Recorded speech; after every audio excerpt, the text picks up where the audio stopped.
So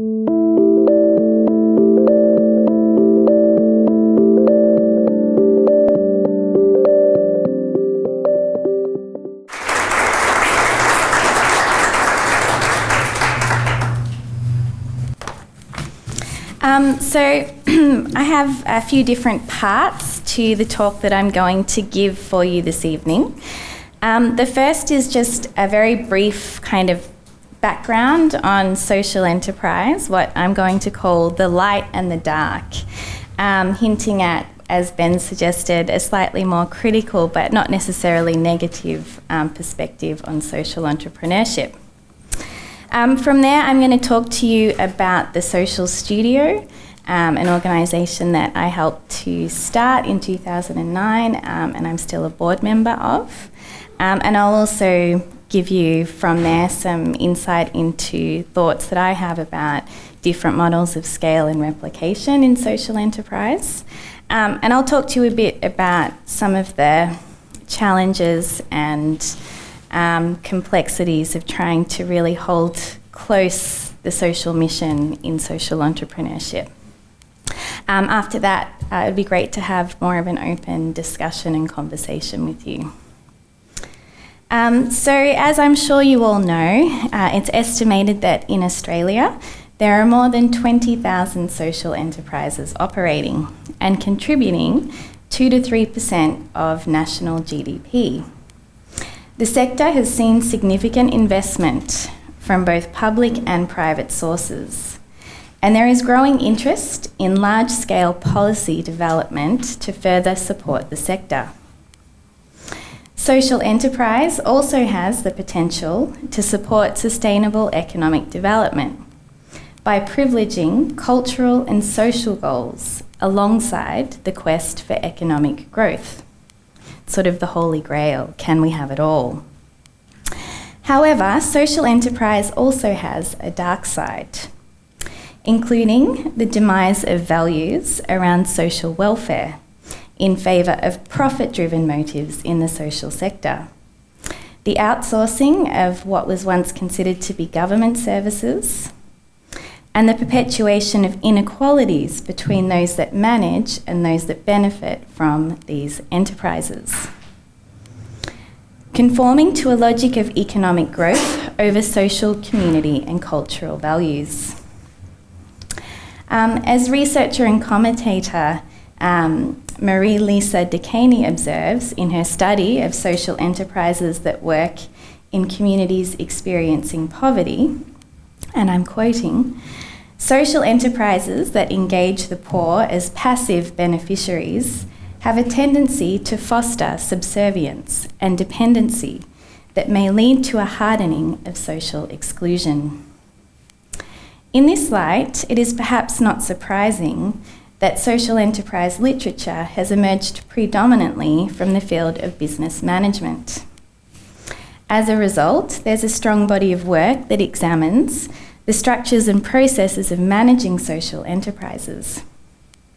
Despite this body of literature, a significant gap has been identified in addressing the cultural, the social, and the non-economic dimensions of social enterprise, resulting in an over-representation of perspectives that privilege the economic and technocratic aspects of social entrepreneurship.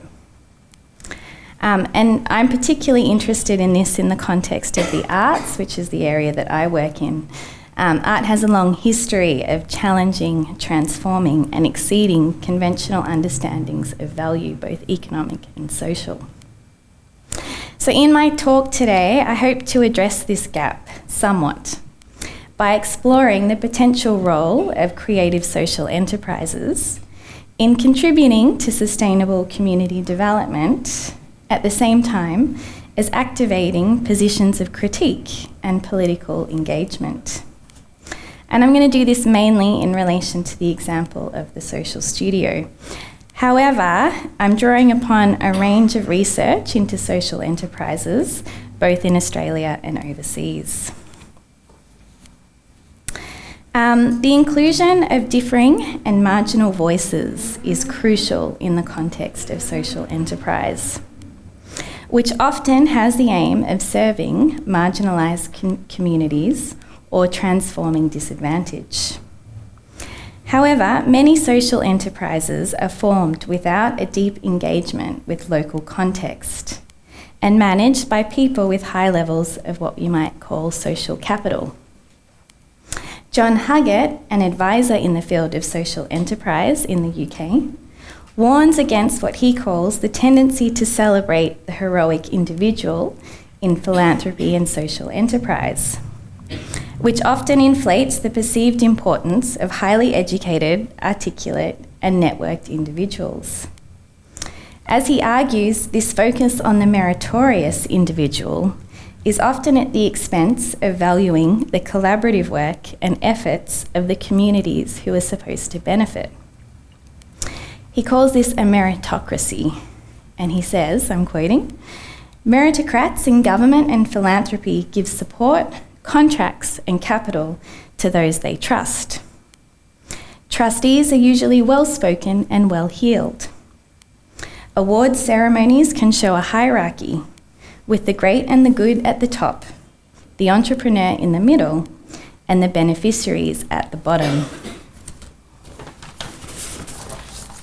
Instead, he suggests that social enterprise should embrace more of a ground-up approach, providing tools and opportunities to those who experience social problems, rather than those who seek to help.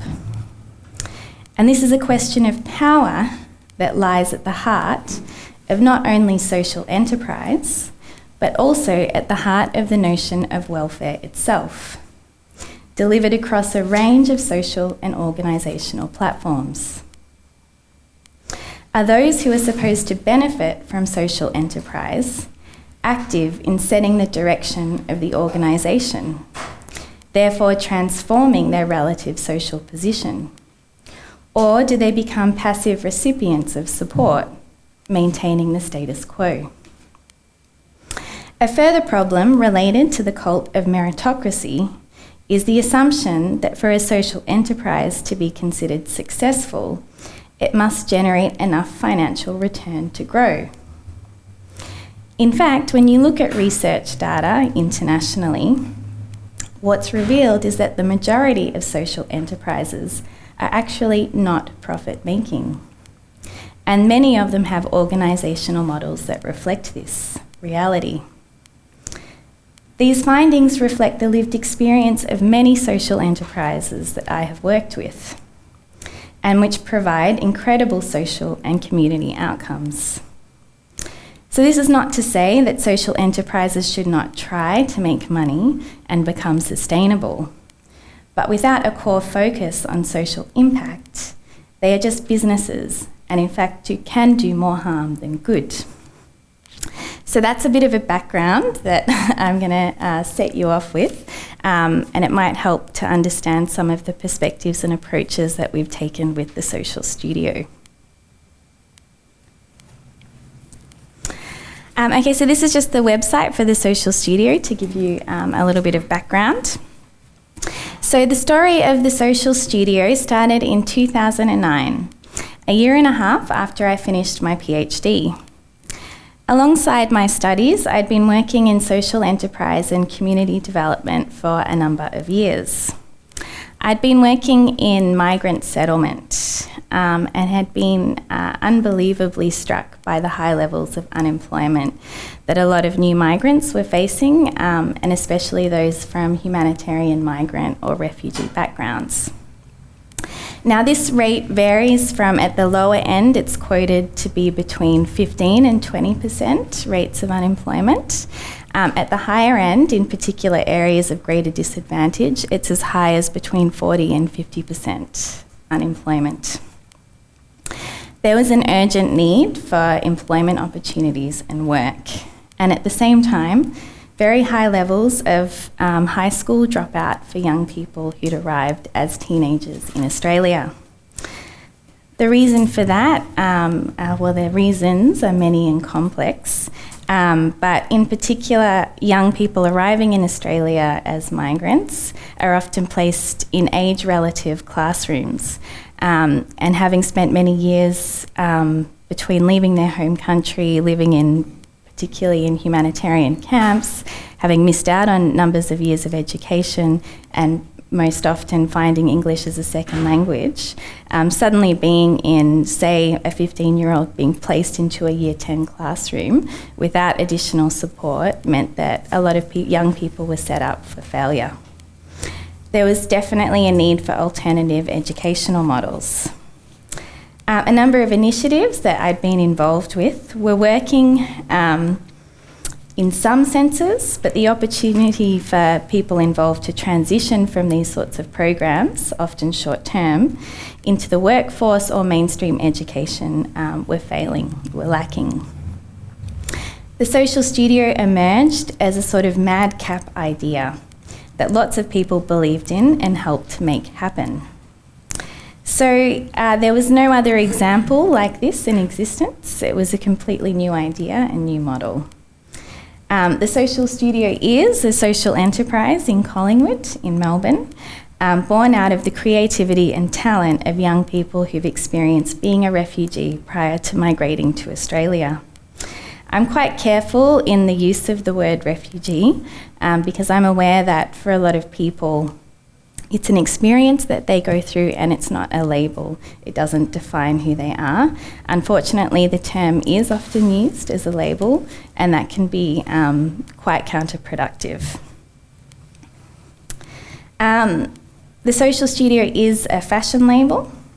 You can get a sense of some of the designs on the website here.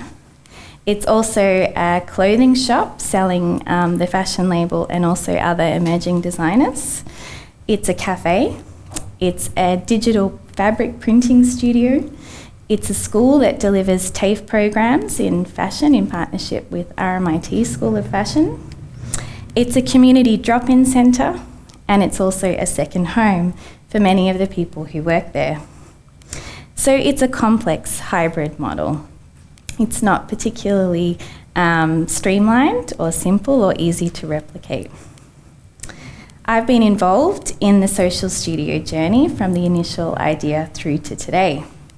And I've done everything from washing dishes and making coffees to stamping envelopes and painting walls. It's a multicultural, multi-religious space where relationships of power and class are constantly negotiated and shifting. It started as a sketch, an idea, a plan, and evolved into something that resembles the initial idea, but it is also completely different to that initial idea. And it's been radically informed by the contributions of students, staff, designers, board members, and the local community in which it operates. I'm going to outline 5 sort of key ideas that underpin the development of the studio. So the first idea is the relationship between design and power. So design is one of the most influential and important languages of contemporary life. Designers have the power to shape our landscape, the spaces in which we live, walk, communicate, the things that surround us. Our entire visual and physical landscape is designed. But who are our designers? How do they get to have so much power over us? Who do they design for? And who gets left out of this process? So at the Social Studio, we have a very non-hierarchical approach to design. It's collaborative, it's iterative. We work with fabrics that are donated to us. We make do with what we have. There's no master designer who kind of dictates the look and feel of what happens. This is much harder to manage in a creative sense, but it does change the relationship of power and design to each other. The second key idea is that of celebrating difference. So the Social Studio community offers and embraces opportunities to think differently. To think differently about values like time and our obsession with speed and punctuality and efficiency in Australian life, which doesn't always make us happy. To think differently about values of achievement and success. The experience of war is something that changes perspectives on what achievement might be in a conventional sense. To embrace risk and to be bold, because life is short and risky. The third idea that underpins what we do is the relationship between an end product and the process that leads to its creation. So in general, in our kind of modern consumerist world, we've forgotten what it takes to actually make things by hand. We always encounter a polished end product, usually in a beautifully set up boutique, without any sense of what was involved in creating that end product. As a result, we've lost an understanding of the time, the material, and the skill involved in creating things. We switch our minds and eyes off to the reality of sweatshop labour and industrial production. The true cost of producing something is often very different to the number that shows up on a swing tag. So what happens instead when we're forced to think about process, the time, the human hand involved in making things? So at the Social Studio, our manufacturing area is integrated with our retail space, which means that when customers walk into the shop, not only do they see the actual clothing on display, but they see the makers making that clothing, and they're often invited to be part of the process. So people will select particular fabrics, will talk about designs, and that extends to our digital printing area as well. The cost is a bit higher because we're employing people at over-award rates of pay in Australia. But when people are in that environment and in that context and meeting the maker, it changes their relationship to the actual product. And people are more likely to spend more money on something that will last a long time, that's made with quality and with care. So the fourth idea is the idea of converting trash into treasure. So consumer culture encourages us to seek out new things, shiny things, and as many as we can possibly have. The result, as I'm sure all of you know, is an extraordinary overproduction of goods, often at a lower quality, that have a shorter life cycle and a greater amount of landfill and trash.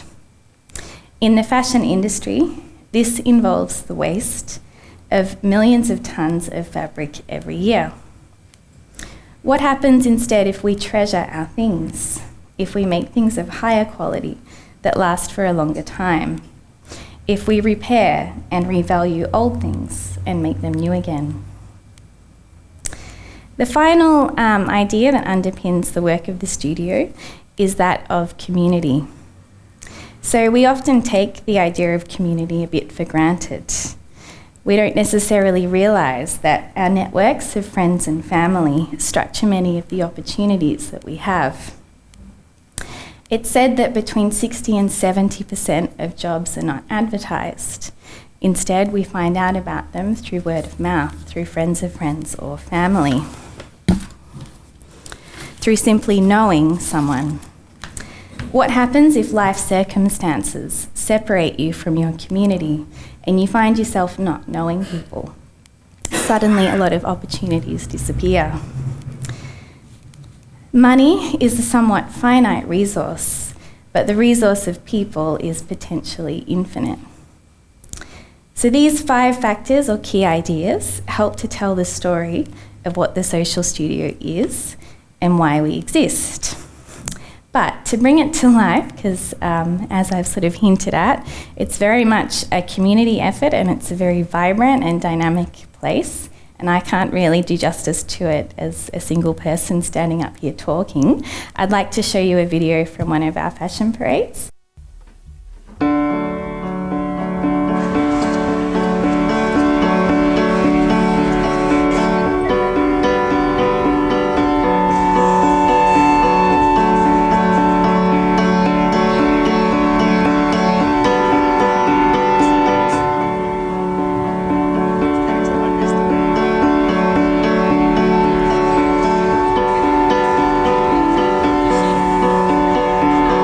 That was fun.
So in terms of some more, I guess, practical discussion about how have we sort of attempted to prioritise our social goals in our journey. So we're 7 years old now.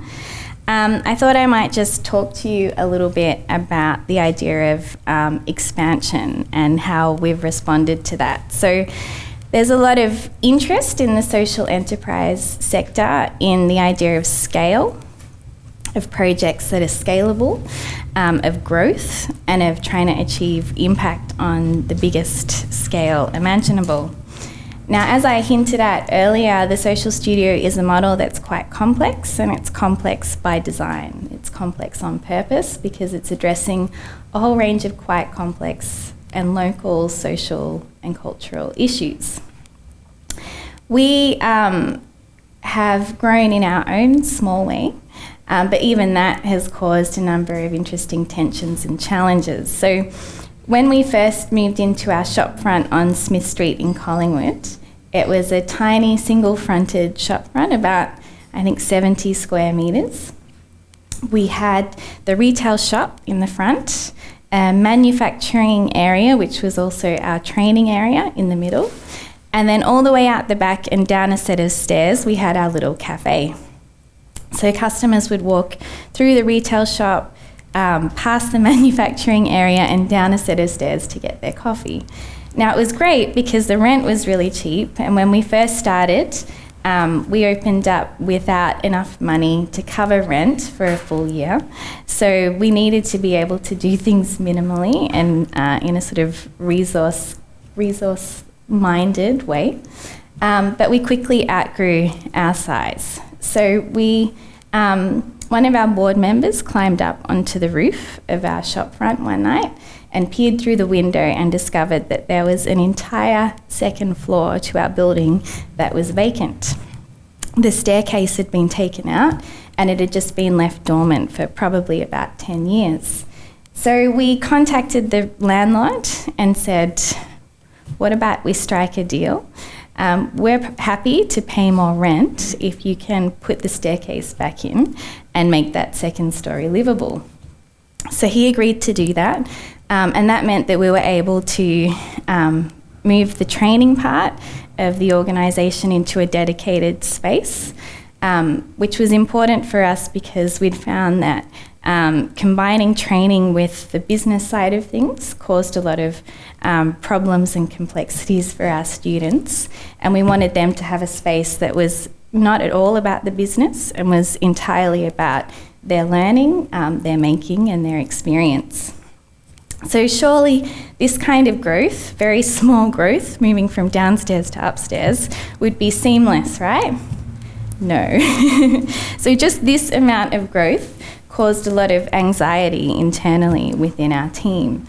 Suddenly everyone felt like we were expanding, we were growing, we were therefore becoming more business-like. It would change the nature of their experience with the organisation. They felt that we were going to become really corporate and that we'd lost our sense of values. Now, we managed to navigate through that, and it didn't take long before things were back on track.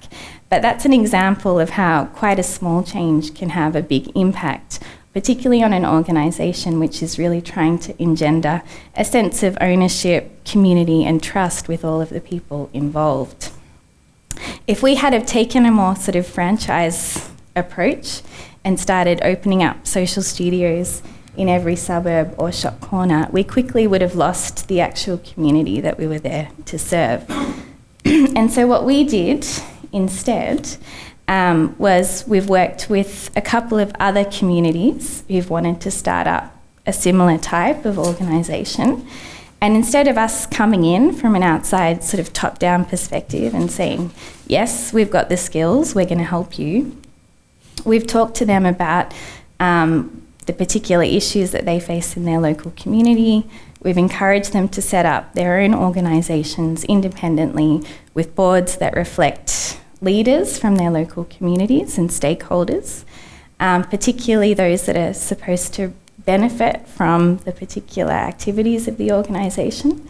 And we've shared all of our knowledge and experience to help them in their startup journey. So this here is one of those projects. It's called the Social Outfit, and it's based in Newtown in Sydney. An interesting kind of side note is that when the Social Outfit was starting up, everyone that they met with asked them why they hadn't located their shop in Western Sydney. Are people familiar with the sort of demographics and politics of Sydney? So a lot of the particularly new migrant communities are settled in quite far out areas of Western Sydney.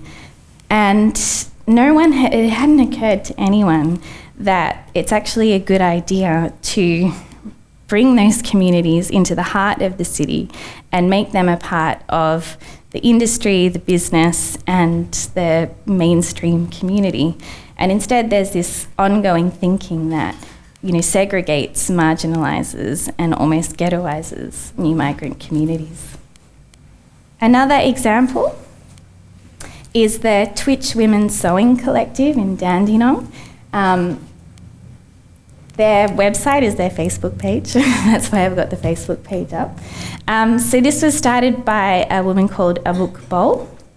Abuk was a graduate of the Social Studio's retail training program and then fashion program.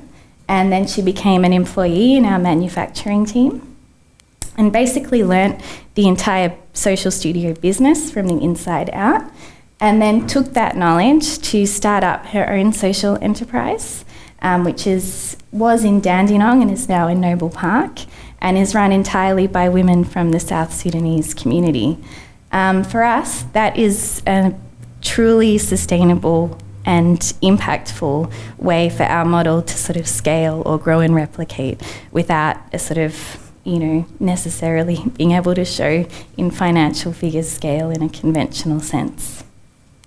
Final project that I'm just going to briefly talk about is another sort of spin-off from the Social Studio work, and it's another way that I think sort of grassroots community development and social enterprise can seed really interesting new projects without, again, having a more conventional approach to scale and replication.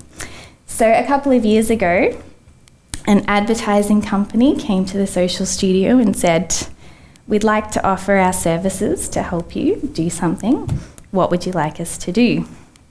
And at the time, we'd been struggling with a problem, which was that we had a lot of asylum seekers wanting to enrol in our various training programs, and because of visa restrictions, they weren't allowed to study.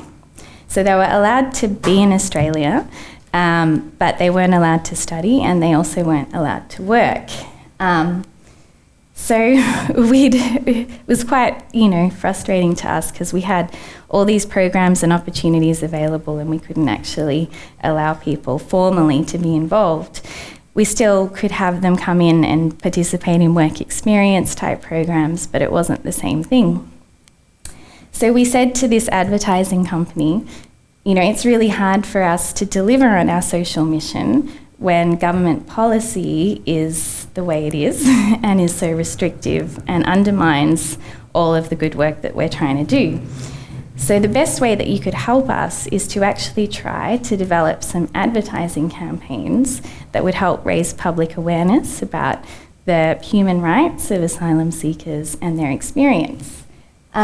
So after some time, the guys involved in the advertising agency partnered up with us and another group and launched a new social enterprise called the Welcome Committee, which sells welcome mats as a gesture of hospitality for asylum seekers in Australia, and then uses the money from the sale of those welcome mats to run advertising campaigns. The first one is planned for a billboard outside of Sydney Airport, and right now is awaiting approval from the advertising company that we're trying to buy the billboard from. So wish us luck in that particular mission.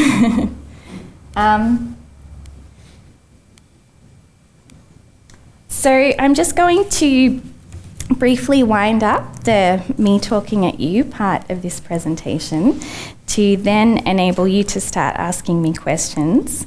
And I'm hoping that I've given enough provocations or leads to you to be able to make it quite an interesting conversation. So in conclusion, while social enterprise broadly treads a fine line between privileging economic development for communities and collapsing back into the logic of commercial business, there is an opportunity for models that run counter to conventional wisdom about the function of social enterprise in a capitalist world. They may be more precarious in this sense, absolutely, and yet they can be vibrantly transformative in their engagement with both the creative and cultural economy. Thank you.